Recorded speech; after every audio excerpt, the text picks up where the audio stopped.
এডমিশনের জন্য ঢাকায় কোচিং করব নাকি বাড়ির কাছের কোনো একটা কোচিংয়ে ভর্তি হব, আবার অনলাইন কোচিং ভালো হবে নাকি অফলাইন কোচিং, এই সব কিছু নিয়ে দুশ্চিন্তা হচ্ছে? তাহলে এই ভিডিওটা তোমার জন্য। এডমিশন কোচিং সংক্রান্ত ডিসিশন নেওয়ার আগে তুমি এই 4টা জিনিস সবার প্রথমে মাথায় রাখবে।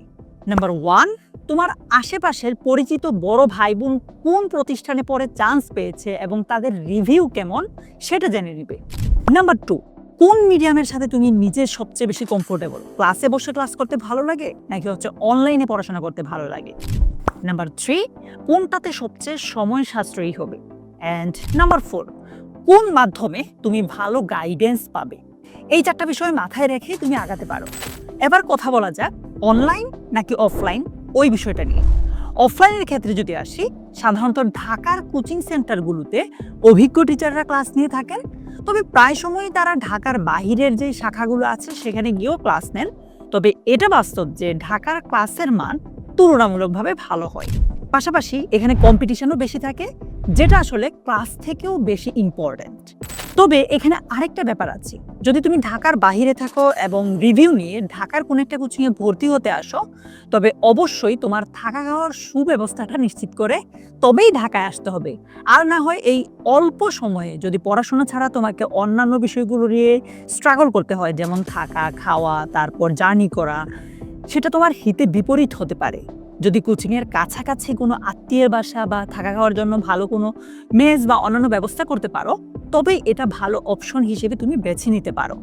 মনে রাখবে, ঢাকার বাইরে থেকে যে কেউ ভালো কোনো বিশ্ববিদ্যালয়ে চান্স পাচ্ছে না, বিষয়টা কিন্তু একদমই এমন না। প্রতি বছর আমরা দেখি ঢাকা বিশ্ববিদ্যালয়ের শুরুর দিকে যারা থাকে তারাও কিন্তু অনেক স্টুডেন্ট এমন আছে যারা ঢাকার বাহির থেকে আসে। অন্যদিকে তোমার যদি ক্লাসরুমের পরিবেশ ছাড়াও অনলাইনে ক্লাস দেখে ভালো পড়াশোনা হয়ে থাকে, তবে তুমি অনলাইন মাধ্যমটাও বেছে নিতে পারো। বর্তমানে অনেক ভালো অনলাইন প্রতিষ্ঠান আছে যারা অনলাইনে বেশ ভালো মানের সেবা দিয়ে থাকে। এক্ষেত্রে একটা কথা বলে নিচ্ছি, আমাদের অনেকের কিন্তু মনোযোগের জন্য ক্লাসরুমের পরিবেশটা প্রয়োজন হয়, মানে একদম অফলাইনে যে একটা ক্লাসের ফিলিংস ওই পরিবেশটার প্রয়োজন হয়। তবে সেটা যদি তোমার প্রয়োজন না হয় বা কোচিং সেন্টারে আসা যাওয়া সময় সাপেক্ষ আর শ্রমের ব্যাপার মনে হয়, তবে অনলাইন কোর্স ভালো একটা অপশন হতে পারে তোমার জন্য।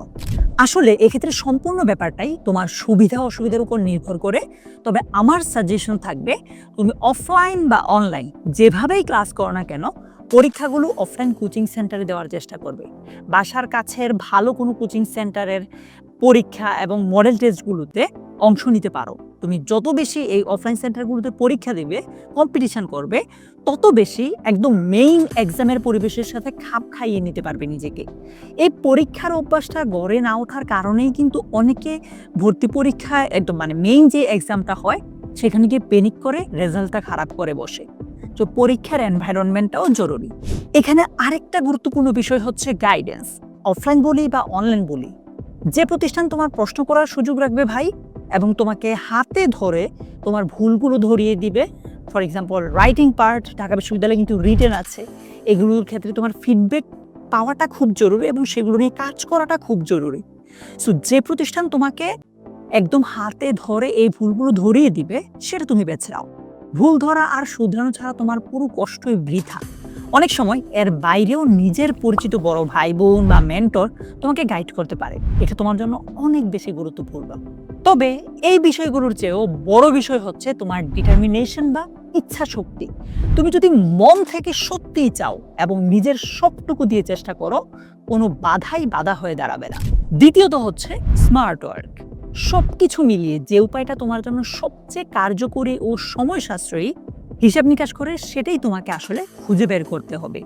নিজের সাধ্য বা লিমিটের বাইরে যাওয়া যাবে না, নতুন কিছু চেষ্টা করা যাবে না যেটা তোমার কাছে এখন সম্পূর্ণই অপরিচিত। নিজের হাতের কাছে যে রিসোর্স আছে সেটারই সর্বোচ্চ ব্যবহার করতে হবে এবং নিজে পড়ার জন্যই সবচেয়ে বেশি সময় ও শ্রম দিতে হবে। প্র্যাকটিস এক্সাম দিতে হবে পুরোপুরি সততার সাথে, যাতে ঠিক কোন জায়গাটা নিয়ে বেশি কাজ করতে হবে তা পরিষ্কার থাকে। এটাই স্মার্ট ওয়ার্ক। ইনশাআল্লাহ এভাবে যদি এগোতে পারো, তোমার জয় হবেই হবে। আমাকে কমেন্টে জানাও, কোচিং কি ঢাকায় করছো নাকি বাহিরে করছো, আবার অনলাইন নাকি অফলাইন, আর নাকি নিজে প্রস্তুতি নিচ্ছ। ভিডিওটা তোমার ভালো লাগলে শেয়ার করতে পারো। পাশাপাশি তোমার এমন কোনো বন্ধু যদি থাকে যে এখনো সিদ্ধান্তহীনতায় ভুগছে, তাকেও শেয়ার করতে পারো। আজকের মতো এই পর্যন্তই। তোমার সাথে দেখা হবে পরের কোনো একটা ভিডিওতে। ভালো থেকো, আল্লাহ হাফিজ, আসসালামু আলাইকুম। তোমার জন্য অনেক অনেক শুভকামনা।